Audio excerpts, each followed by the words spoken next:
You know what, Sam? What? It's been a great weekend, but it's time to head back on the road. Yes, it is.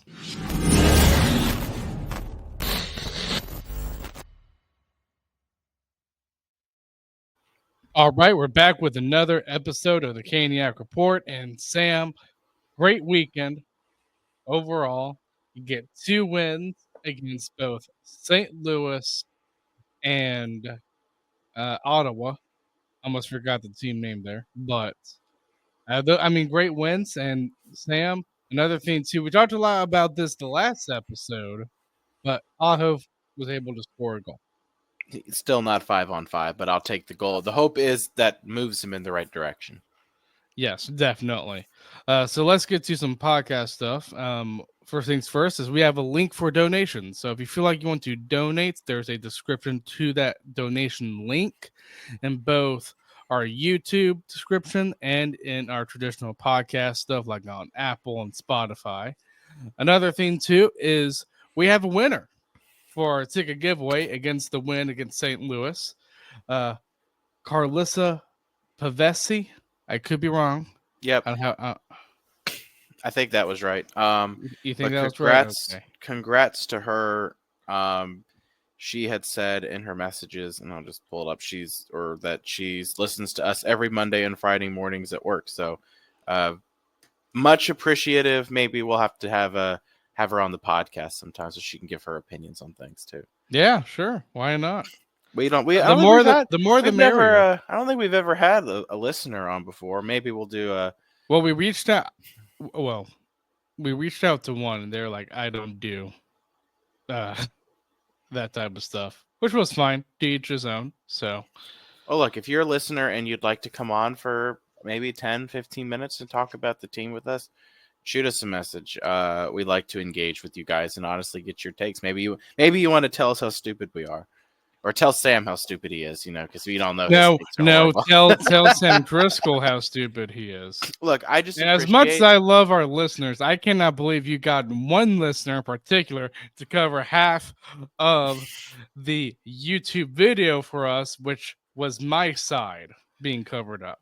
I told you, Sam, I'm the better Sam. And that's what they did. So, again, if you send that picture of Sam covered up, I'm the better I Sam. love you. I love you guys. Sam. So they're proving they like me the most. We'll have to do a competition sometime to have our listeners say which is the better Sam, just out of curiosity. Who's their favorite Sam? I am not pulling that poll. You know why? Because we already had some sort of competition before the season started with the whole Hall of Fame thing, and you won. I did win. I was actually really surprised that I won. I was too. I really thought I was like, you know what?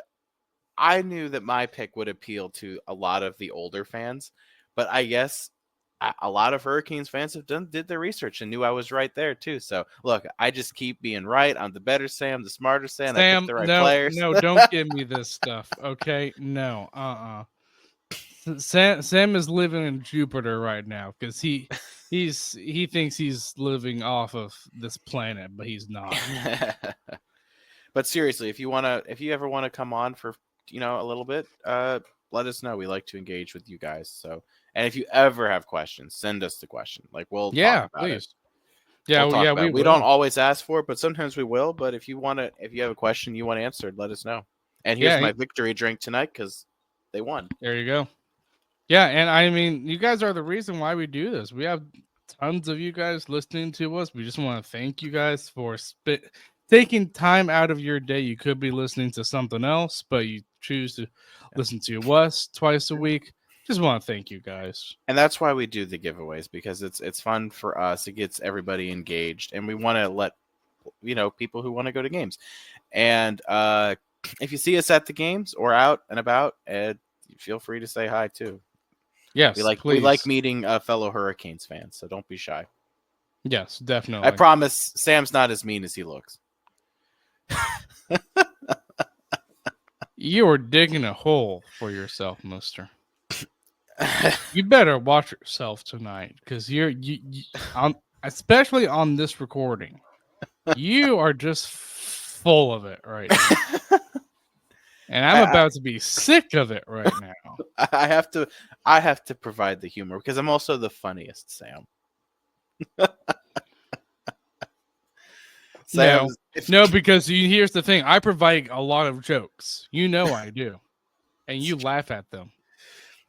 I would just say if anyone wants to know what'll happen, if you don't see me on actually you won't see Sam on the next episode. I was about to say that. You're not going to. So for whatever reason you also don't see me on the next episode, it's because Sam killed me.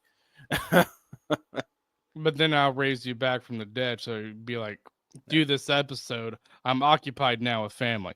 But yeah, you guys will not see or hear me for the next episode, which is this Friday, because I have let's just say I have a special event with one of my cousins.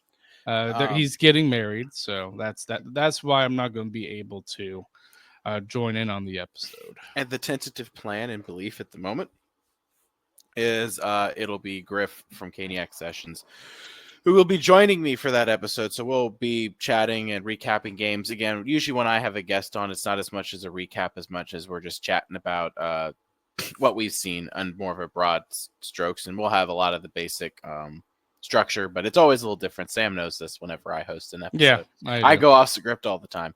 So that's why I need Sam. He keeps me on task. Yes. Well, you actually kept on script because I was going to say you guys aren't going to have me for Friday's episode. So good thing you said that. But let's get to some NHL news stuff, Sam.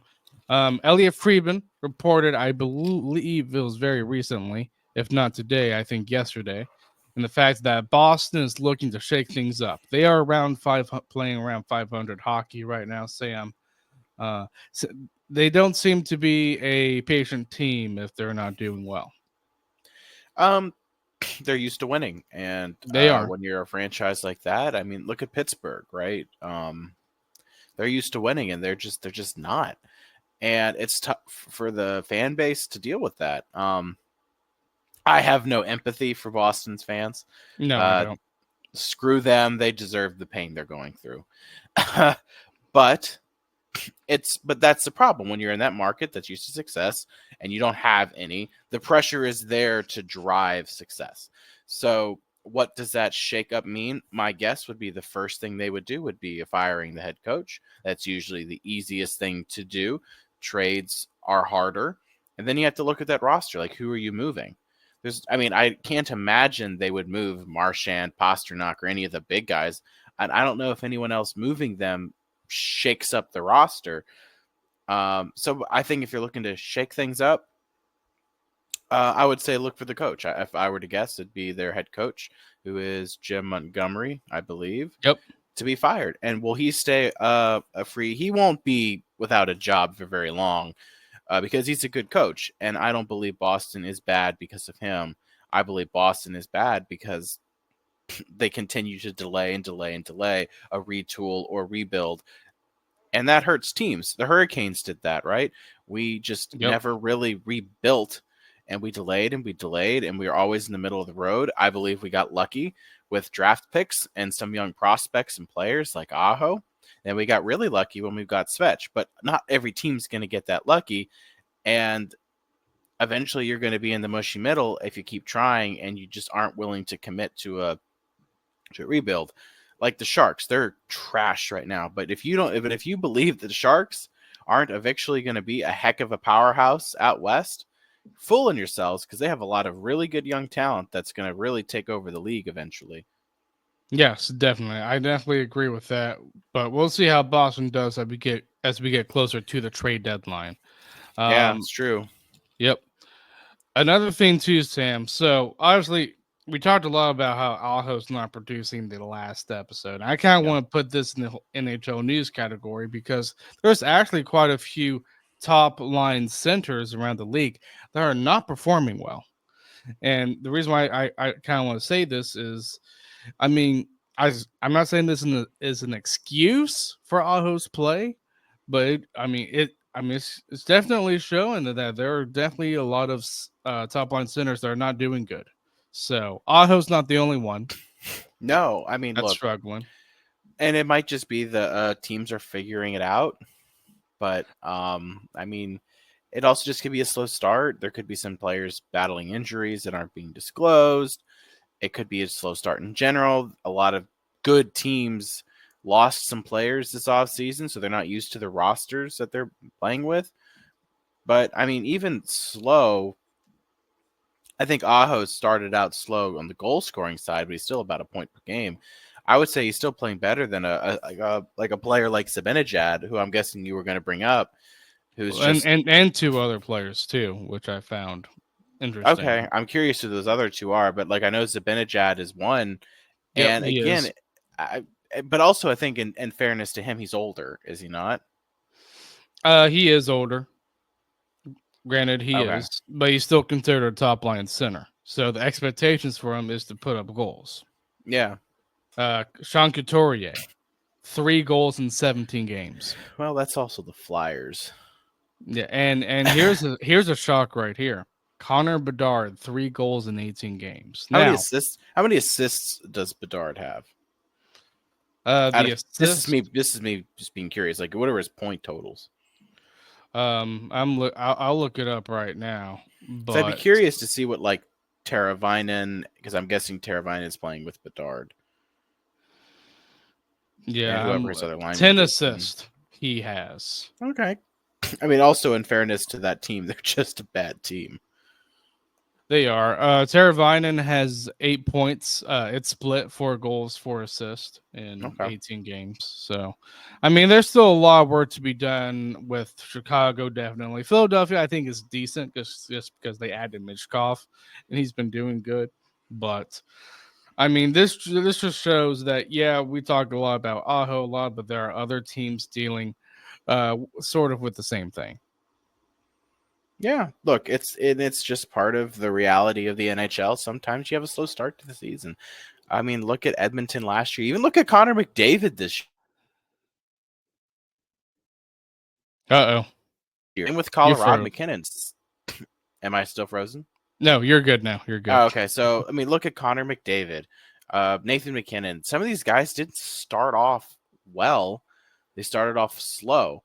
Doesn't mean they won't pick it up. Now, I think it's right. I think it's fair for the fans to be concerned and worried because, that's not part of the norm.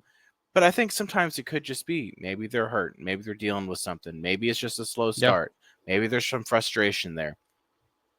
It's part of playing in the National Hockey League. I believe Zibanejad will figure it out. I believe the Rangers are one of the best teams in the Eastern Conference. They're going to figure it out, and so will Zibanejad. And Aho's going to figure it out. He's going to go on a goal-scoring streak, and he's going to start putting the puck in the net. I believe that. And hopefully it'll start from that game against Ottawa. He didn't score tonight. Really, tonight was the Natchez Robinson KK show. That was tonight. But it's just a matter of, we have to wait and see what happens as the season goes on. It's still early. We're not even through Thanksgiving yet. I believe when it looks at like the playoff picture, it's where are you after Thanksgiving? And I'll tell you right now, for me, I'm not going to complain too much about this team because they're doing a lot better than I honestly thought they would. Yeah, I would too. And you know what? Let's go ahead and go to a quick sponsor here because we have quite a few hurricane stuff, especially with all the injury updates we have to give to our listeners. So we'll do that right now. I know one of the most exciting things about Black Friday is a laptop that I can get $250 off. That's something I don't normally get. Except with Raycon, because with Raycon, you get an amazing deal on premium audio every day of the year, but that doesn't mean they're not having any sales for Black Friday. Far from it. They're actually doubling down on their amazing value by offering my viewers up to 30% site-wide. For example, they now feature a 32-hour battery life and multi-point connectivity that lets you pair with 2 devices at once, especially if you haven't checked out their latest model, which includes plenty of new features that make them even more of a must-have for any audio lover.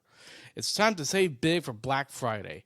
Go to buyraycon.com/THPN today to get up to 30% off site-wide.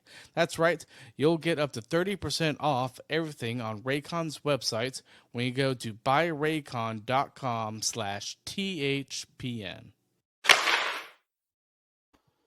Okay, Sam. So, quite a few hurricane stuff here. And I was going to list another thing under NHL news, but I think this is a good segue into Hurricanes news. You probably know what this is, but a few things that Brendan Moore announced. One, Seth Jarvis is placed on IR. Now, that's retroactive. It is. It is retroactive. Corey Lavalette did say that. But I just hope he's okay overall. That's the big thing with Jarvis. The question is going to be is this a re-aggravation of the injury from last season? And if so, it hasn't been mentioned that I've seen. Is this a surgery fix or is this a rehab fix? So we'll see. If I were to bet, I'd assume he doesn't play on this road trip. I feel like we'll see him against Dallas. He could. Yeah. Give him the road trip because I don't feel like this road trip is overly difficult. I know if the Flyers are one, Columbus, and New Jersey. So, I mean, if you were to want him, you probably want him against the Devils. But in general, if you can come away and you can win those other two games without Jarvis and lose to the Devils, I think you've had a good week without Jarvis. Yes, I do too. He's still a vital player. Absolutely. But I'd also rather, if it's a matter of let's get him healthy and then he'll play versus, I'm okay with that too. Yes, I am too. So we don't know specifically what's wrong with Jarvis. All we know has been placed on IR. We'll see what happens. Hopefully he comes back soon. I don't want this to be something very big and serious, considering we just signed him to a big contract this offseason. Another thing too that Brendan Moore did update us on, Sam, is Anderson might be having surgery. They're in the maybe stage on that. So it's not confirmed, but they're in the maybe stage on him having surgery. And a player I do want to bring up because he was put on waivers is Jack Campbell. Now, if you follow us on social media, you've already gotten our opinions on that. Well, it was my opinion. I agree with your opinion though. Okay. Because I did. I think I posted it, but so you agree. And Jack Campbell has had a tough time since leaving Toronto. And he had a tough time in Toronto, but he was never the reason Toronto never advanced to the next round of the playoffs. He's had some tough times. He went to the player assistance program. He's out. He's ready to play. I view if Anderson's going to have surgery, even if you're not sure, this is a guy you can get relatively cheap who's an NHL goalie who can play, who, if anything, will be capable of going if Kochetkov gets hurt. Because you have two goalies in Freddie and Kochetkov that have a history of struggling with injuries. I'm not saying Jack Campbell is the solution by any means. I view him as a very low risk, high reward kind of thing. You buy him, you bring him in at $775, that's league minimum, or very close to it, for him to play as the other option over Peretz. Because it's clear the team does not want Peretz to have to play unless it is downright vital. Exactly. But it wouldn't be the first time Carolina goes out for a goalie that has struggled. Look, a.k.a. Peter Mrazek, Curtis McElhinney, two other goalies that weren't playing well. Carolina brings him in. James Reimer, I think it's a perfect example here. Yes, we traded Scott Darling for James Reimer, and James Reimer became a staple on this franchise for a little while. He was excellent when he was in Carolina. He just couldn't lose. His numbers in the goals against and save percent weren't like elite, but he always won the game. And then you've got players like Freddie Anderson, who in Toronto just could never get it done. And then Carolina, he's played and advanced in the playoffs. So this would not be the first time Carolina takes a chance on a goalie and gives him a shot. Now, yeah, it would kind of suck, but at the same time, if you feel that, it's a matter of having the depth, you can send Martin down and let Jack Campbell back up Kochetkov. And then you give Campbell a game. I would say if you were to give Kochetkov a night off, claim him, let Campbell play against Columbus or against Philadelphia. Let Kochetkov play the other games. Just be like, all right, let's see what Campbell can do. And then send Martin down and see what happens. I don't believe Campbell's the end-all, be-all. But it's free. You don't have to give up anything to claim him. Now, again, he has to get to you, and other teams have to pass on him. This team has a history of claiming goalies off waivers, so it wouldn't shock me. It's a cheap goalie. In my mind, Sam, this makes sense for this team because at the end of the day, if it doesn't work, you can put him on waivers. Someone else can take him, or he's just going to go play in Chicago. Yeah, I agree with that too. And you still have your depth. And you still have your depth if he gets to Chicago. So, I mean, I don't think this is – I think this is a win-win situation for the organization. Yeah, I don't really see a downside. I agree with you on that. And it all depend. It's all going to depend on the Anderson surgery. It really is. Because I do think for a while, I think you can ride with Kochetkov and Martin. But the thing with Kochetkov, and I think it's also dependent on him too, is that he's not a full-on starter yet. You can't depend him for like 10 games in a row. And even though we'll get to the game against Ottawa, Martin played great. You don't want to put Martin in a situation where he can be overused. And Jack Campbell's a starting goalie. He's done it. He can. Yeah, he has done it. He's a workhorse, kind of like Freddie, because in Toronto, you're the guy.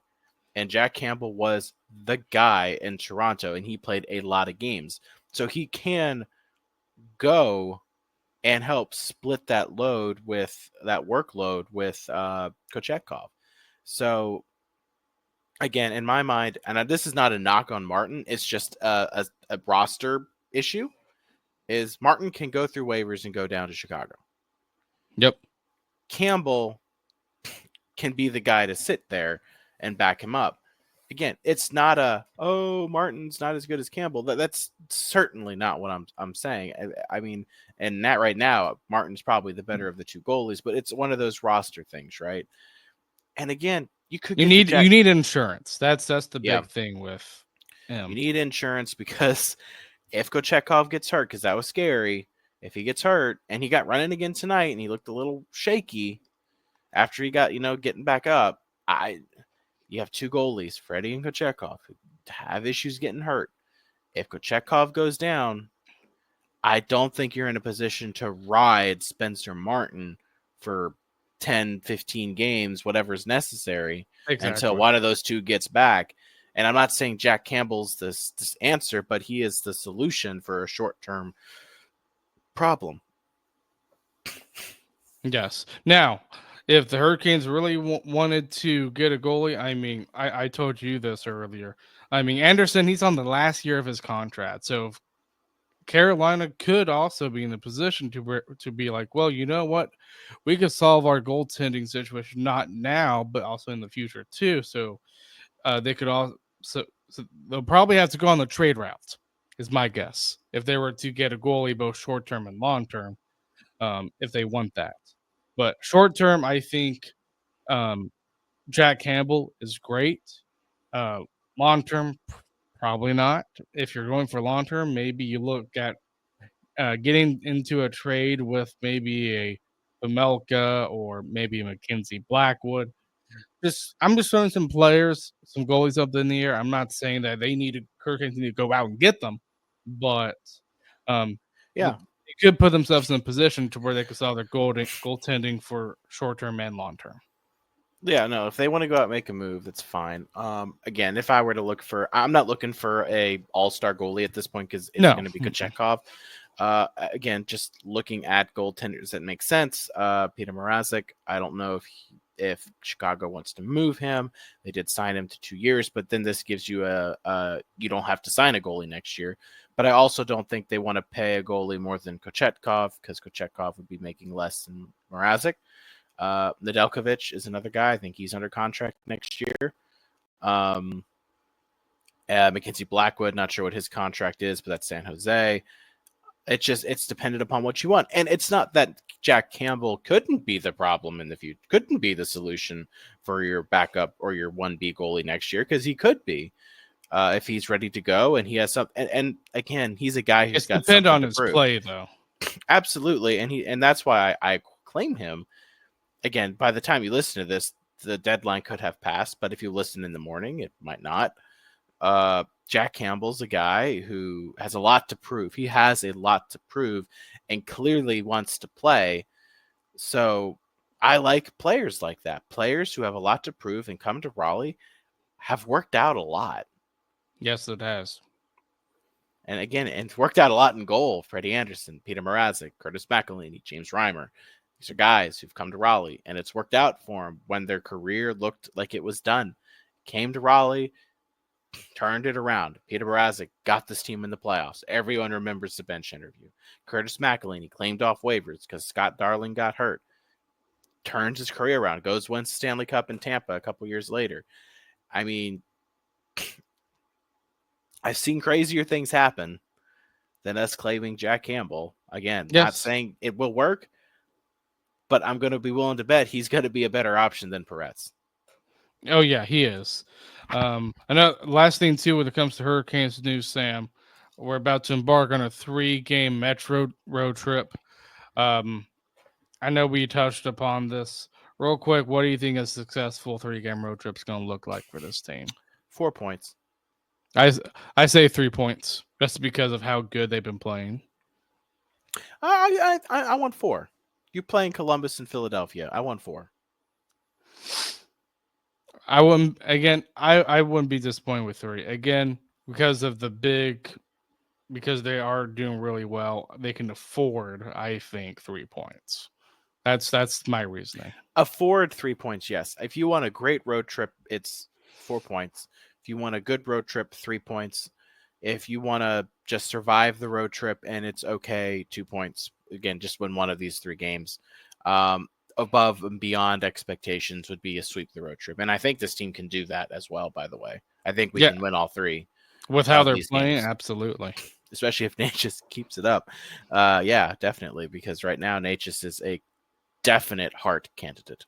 Yes, he is. Well, Sam, let's go recap the 2 games. But before we do, let's get to a couple more of our sponsors.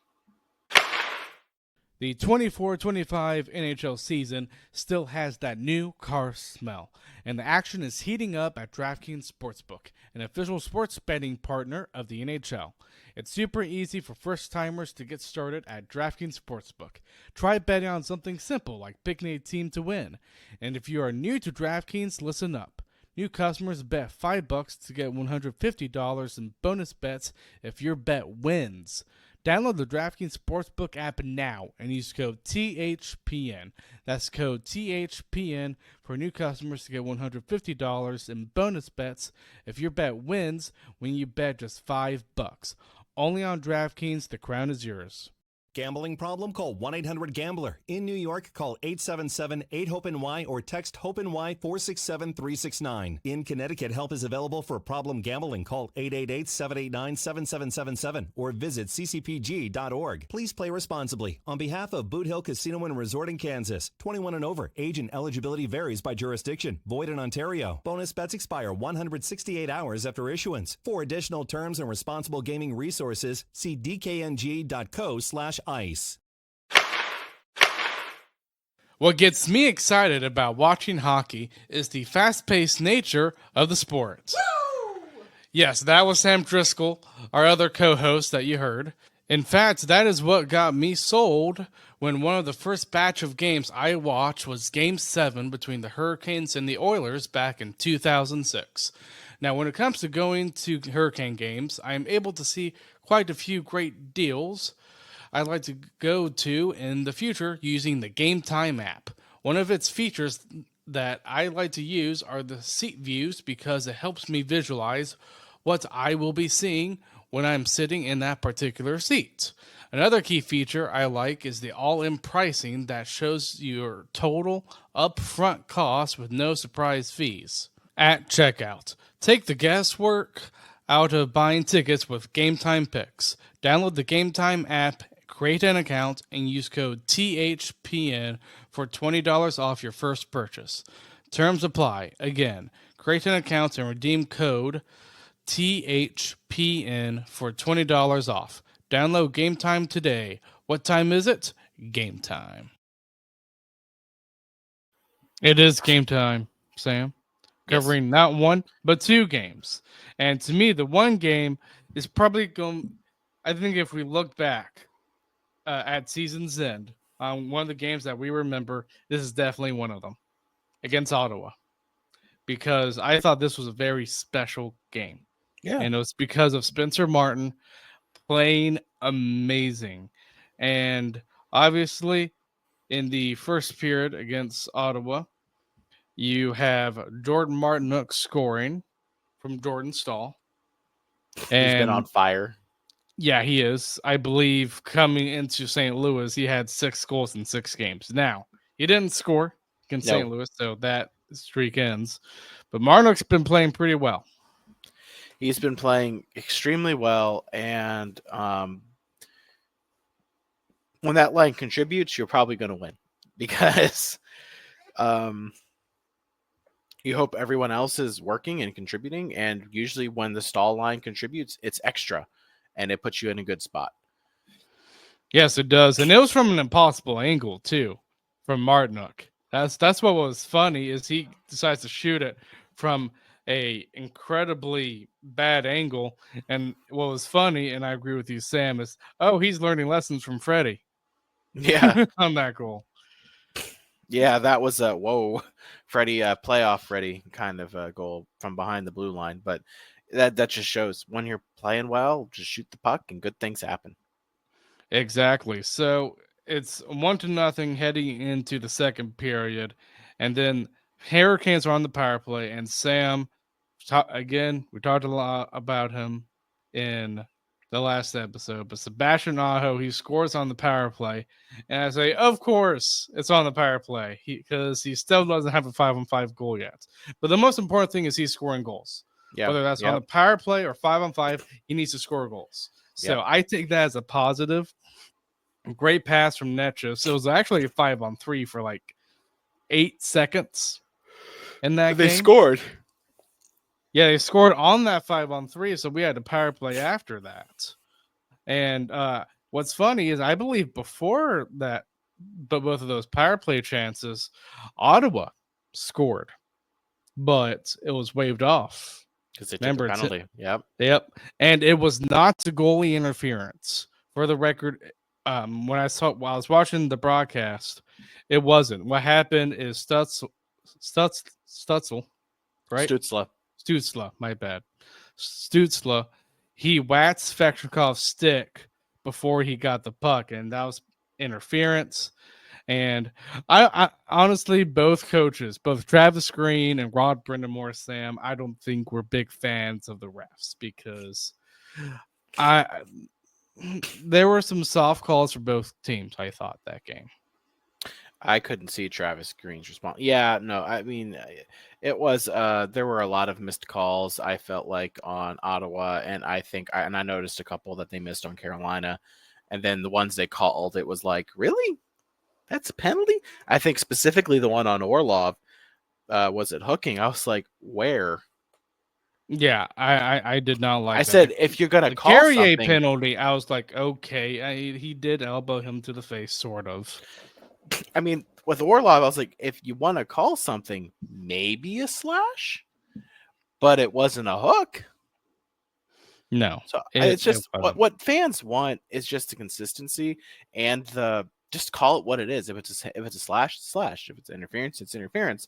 Don't make something up just to call the penalty. When you call something that doesn't exist, it's like you were looking for something and you got the call wrong. Yes. And but I mean, Carolina, they were still playing very good. There were times where Carolina hemmed Ottawa into their own zone for several minutes. Especially I thought in that first period. Again, Carolina, I thought was playing very good. and heading into the third period, you have Blake scoring from a shot from Goss's spare, and I believe Svechnikov tried to get the rebound, another rebound, and it's Jackson Blake wearing Jeff Skinner's number, scoring. And Blake, I'm telling you, he is such a great player. He's a smart player. That's what I like about Blake. Yeah, it was a great goal. He scored it right in front of us because I was sitting in the lower bowl for that game, and it was just an impressive performance from him for that goal. And I love what I'm seeing from him. He's earned his roster spot, and he's going to be a great Carolina Hurricane for a long time. Yes, and I mean, power play was 2 for 5 that game, Sam. Yeah, and I mean, we talked about obviously maybe splitting the units up a bit. They scored again on the power play against St. Louis, so I guess not. But still, I my whole thing, I do think there will come to this issue again, though, if Brendan Moore leaves the power play units as is, just because the second power play unit doesn't really have anybody. No. Yeah, I think eventually you're going to see some changes on the power play units for the sole purpose of being able to light some kind of fire under the second unit, because right now it just doesn't have any firepower. Like, it's got some good talent on it. Roslovic, KK, Burns, Walker. I forgot the other player on that lineup, but it's just it needs something else. Yeah, Roslovic is on there too. I think I mentioned Roslovic. Oh, you did, Ross? Mm-hmm. Oh, okay, I didn't hear Ross. It's KK, Roslovic, Burns, Walker, and I don't know the other one. KK. I said KK's KK. not. You did? Okay. KK, Roslovic, Burns, Walker. I don't know who the other player would be. Blake's on the first power play. Maybe it's Robinson. It could be Robinson. Or is it Drury? Is it? It's Drury. Drury. Yeah. It's Drury. Yeah, so, it is Drury. So you want to maybe switch some things up. I think eventually Svech is going to be on the second unit, but we'll see. Yeah, we will. Only time will tell on that. But power play, again, it was good that night. And another player that we need to talk about is, man, what a great night for our goalie and Spencer Martin, Sam. Yeah. Just, wow. To me, I mean, I love the goals that we scored, but to me, what made that night really special for Martin was seeing that, and I thought it was the best play the Hurricanes made, was just Martin denying Brady Tkachuk in the third period. Because I thought when we made it 3-0, I thought Ottawa was starting to come back in the third period. Like, you can tell they were pushing hard in that third period, but Spencer Martin, he was standing strong. Mm-hmm. And when he stopped that Brady Tkachuk shot, he absorbed it cleanly. So there was no rebound, and he kind of just flipped the puck right in front of Brady Tkachuk's face, and you can tell he was going, and he gets the shutout, Sam. And well-earned shutout. Yeah, just freaking amazing. I mean, great game, really. Yeah, it was total team effort that night. Everyone was dialed in, and that's what you want to see. Yes, definitely. And obviously, for those who watch the 3 stars of the game, you guys probably wondered if he was a man of faith, and he is, obviously. And I do want to this is strictly a hockey podcast, but Sam, for someone, you're like me too in this regard. We grew up in the church. We still go to church. It's nice seeing someone profess to the same God. Yep. Because I know there are probably people that listen to us that don't believe in God, but sure, that just brings me a special moment right there. I always like seeing players being able to express themselves and their personalities and their viewpoints and their faith. And a lot of them, their faith means something to them. Slavin being the most notable on the Hurricanes, that his faith is value to him. And a lot of times faith drives a player to do their best. And that is what you get from Jacob Slavin, who's whenever he's interviewed, he always says all glory to God. And then you have Martin, who's clearly a believer as well. And you have to love that for the player to be able to express his faith. Yes, definitely. It was just very special, and just seeing just how happy he was made me really just happy. It's definitely a game that it was one of the most special games so far this season. I would say the special game. Now the next game, Sam. Let's recap. I think we can recap this in just a few minutes, because while I thought the Hurricanes had a good second and third period, it didn't start off good.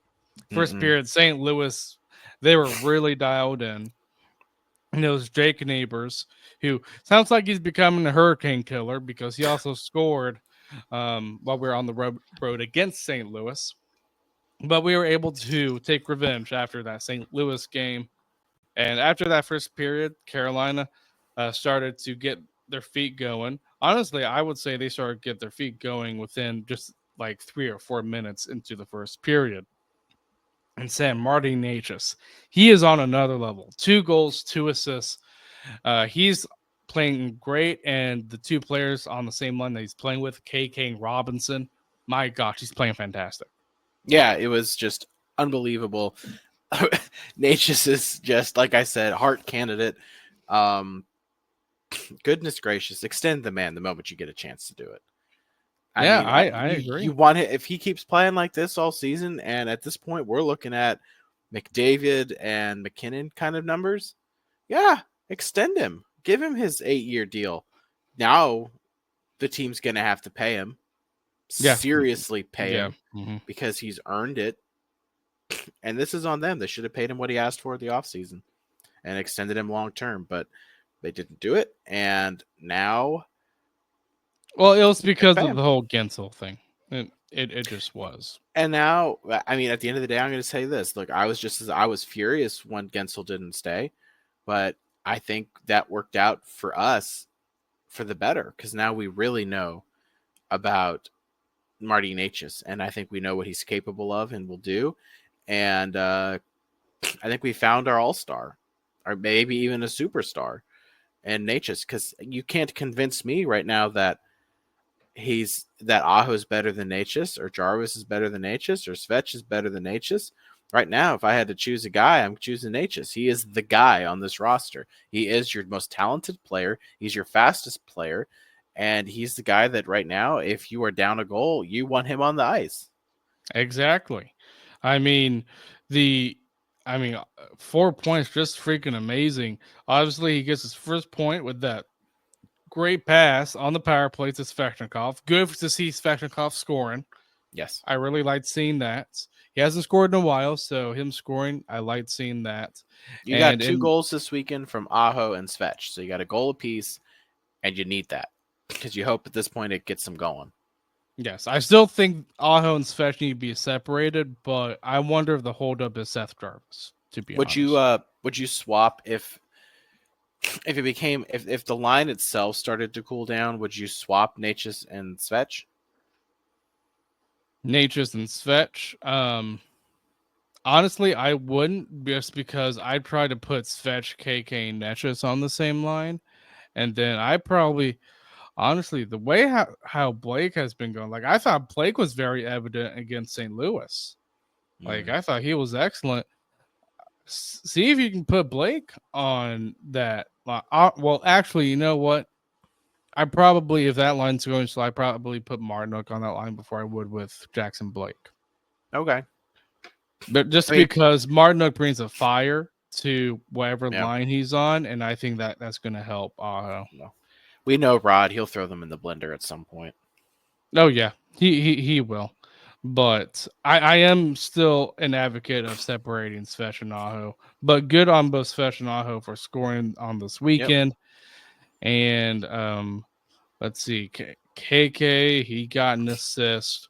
Robinson, he's been amazing. He got 3 points tonight against St. Louis. So just great for him. Yeah. And Kochetkov, he was back for this game. Yep. That is another Thank thing. God. I know. The way he fell down in that Utah game, Sam, I was like, oh no, this could be really bad. But he was able to play, which was great. We did, and to me, I got the sense he was going to play when we sent Peretz down. Yes. And when we sent him down, obviously Kochetkov played, and I thought Kochetkov, he was the third star. I kind of a little bit understand why with Robinson and especially Netchus, but I think Kochetkov should have been the second star just because he was amazing. And this was one of those games, Sam, where I thought where both teams were playing very good defensively because, Carolina, while they had chances, again, I thought they played a lot better in the second and third. St. Louis was, I thought, doing pretty good at limiting their shots. So, I thought it was just a defensive type of game, and Carolina wins it 4-1. We'll see how this road trip does, Sam. It's going to be a fun, it's going to be an interesting road trip. They come back home, and what's great for the team is they get to stay here for Thanksgiving. So they don't have no road trip for Thanksgiving. Black Friday is a home game. Yes, it is. So we will see you guys. Well, Sam will see you guys Friday.